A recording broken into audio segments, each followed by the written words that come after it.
The autumn wind is a pirate, blustering in from sea.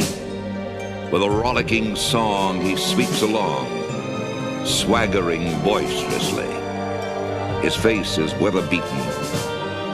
He wears a hooded sash, with a silver hat about his head, and a bristling black mustache. He growls as he storms the country, a villain big and bold. And the trees all shake and quiver and quake as he robs them of their gold. The autumn wind is a raider, pillaging just for fun. He'll knock you round and upside down and laugh when he's conquered and won. What's up, Raider Nation? Coming back at you again with another video. Silver and Black Attack again here. And today we got a pretty special video. We're going to go over the top draft busts of the 21st century for the Raiders. And, you know, over the past 15, 20 years, we've had just horrible luck in the draft. And I'm going to kick off the list right here and going to throw in Carl Joseph at the number 10 spot. West Virginia University, 14th pick overall back in 2016. Was a starter for us for a few years, but never really amounted to anything on the field. You know, he was a hard hitter, not very tall, just standing just about 5'9", and he had some highlight reel hits. You know, we always used to see number 42 coming flying across the field, but never really amounted to anything. Very short career, and that was that. Going on to number 9, we got another safety, you know, a little bigger safety, but another hard-hitting safety who never really amounted to anything. We got Jonathan Abram out of Mississippi State, was picked 27 back in 2019, was a part of the Mayock and Gruden second-year draft experiment where they took 3 first-round picks, and 2 of them really didn't amount to anything. And Jonathan Abram was one of those guys. Played 3 years with us, was let go in 2022, ended up going to Green Bay and making the playoffs that year with the Packers. But again, another guy who just struggled to stick in coverage, you know, over the top, would get burned, and really just looked like a linebacker out there, just wanted to hit people, and that was about it. But moving on to number 8, we got Rolando McClain out of Alabama, the 8th pick of the 2010 NFL draft. And of course, real old heads know that year Tom Cable picked up Rolando McClain thinking that he was going to be the future of the linebacking core for the Raiders. Of course, yet again, did not work out. And those of you who remember back in 2010 season, we played the Rams, I believe, in week 2. And he was very famous for the one hit he made on the Rams receiver in the Oakland Coliseum. He picked him up and body slammed him and got a 15-yard penalty out of it. And that's about it for Rolando McClain. Don't really remember much after that, but that's one memory that's pretty ingrained in my head about him. Moving on to number 7, we got Garyon Conley out of OSU, the Ohio State University. 24th pick overall in the 2017 NFL draft. And was a McKenzie pickup, I believe, who just could not stick in coverage. He couldn't stay healthy, 1, and 2, he was just lost. He was a very lost cornerback and did not have that much talent to be picked in the first round. Moving on to number 6, we got Robert Gallery. So Robert Gallery out of Iowa back in the 2004 NFL draft was ranked as one of the greatest lineman prospects ever, and was a left tackle, 2nd overall pick. The Raiders were really in a tough situation back then in that era. You know, Gannon had just retired back in 2003. Bill Callahan was still there. And going into the 2004 season, it was just, you know, there was really nothing going on. The Raiders ended up winning 2 games that year and ended up picking Robert Gallery 2nd overall. I don't know how they didn't have the 1st overall pick, just winning 2 games. But they decided to take a tackle. And I believe Art Shell was the interim coach the rest of that year. And going into they were going to be at the bottom of the division. This was a little bit before my time.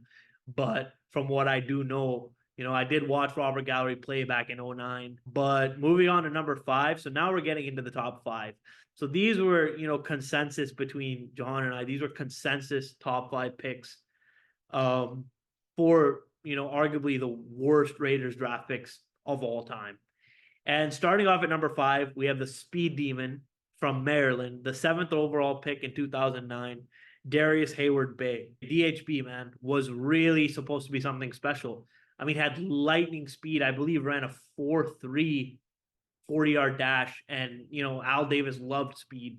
This was back when Al Davis was still running the team, and he took DHB at 7, thinking, oh, okay, out of Maryland, he was going to be very good.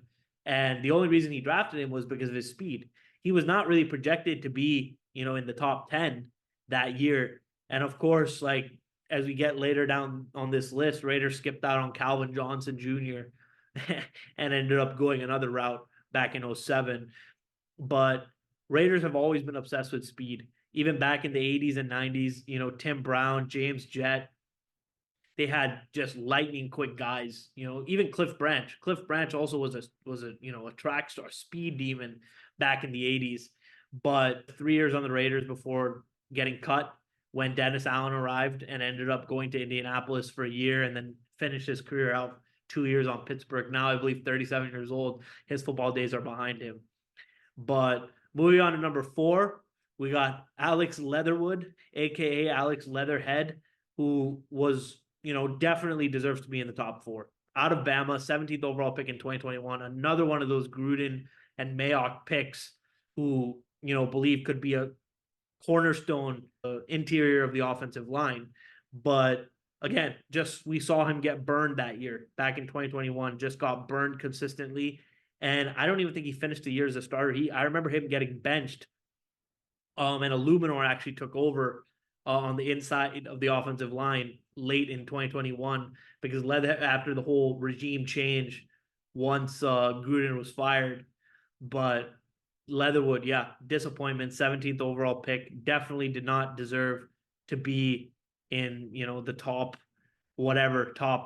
first round, second round, third round, or even an NFL draft. Probably was not even an NFL draft pick at that point. But finished out last year with Cleveland, with Cleveland on the practice squad, and now currently a free agent, just another bust.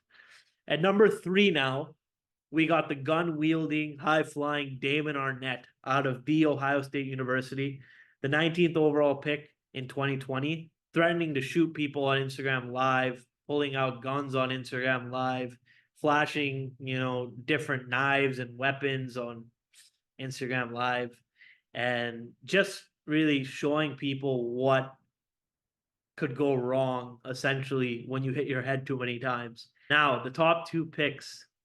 At number 2, we got Jamarcus Russell, LSU, first overall pick in 2007. And before you argue and say, okay, Jamarcus should be number 1, we'll get into the number 1 in a second.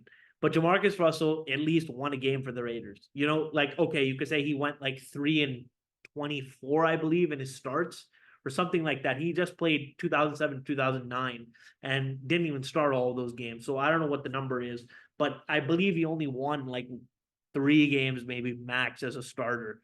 Lane Kiffin fucked up on this draft pick. Al Davis fucked up on this draft pick. But 6'6", nearly 270 pounds. They really thought this guy was going to be the guy of the future.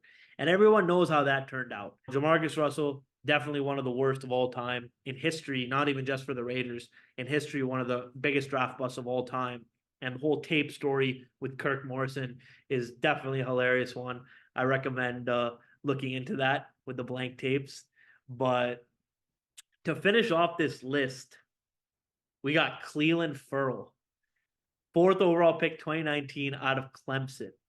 And before anyone says anything, if you look at what Clelin Ferrell did in his 3 years on the Raiders, that is a blank tape right there. That is just completely a blank tape. If you want to talk about blank tapes, that is a blank tape. Clelin Ferrell did absolutely nothing for the Las Vegas Raiders since coming into the league back in Oakland in 2019. I just have no clue. I have no clue. And, leave it down in the comments, guys, what you think of this list and what you would change, essentially what you would change. And who do you guys think is the biggest draft bust of all time? Leave it down in the comments, guys. Thanks for liking, subscribing, sharing with your friends. And we appreciate it. And we'll see you soon.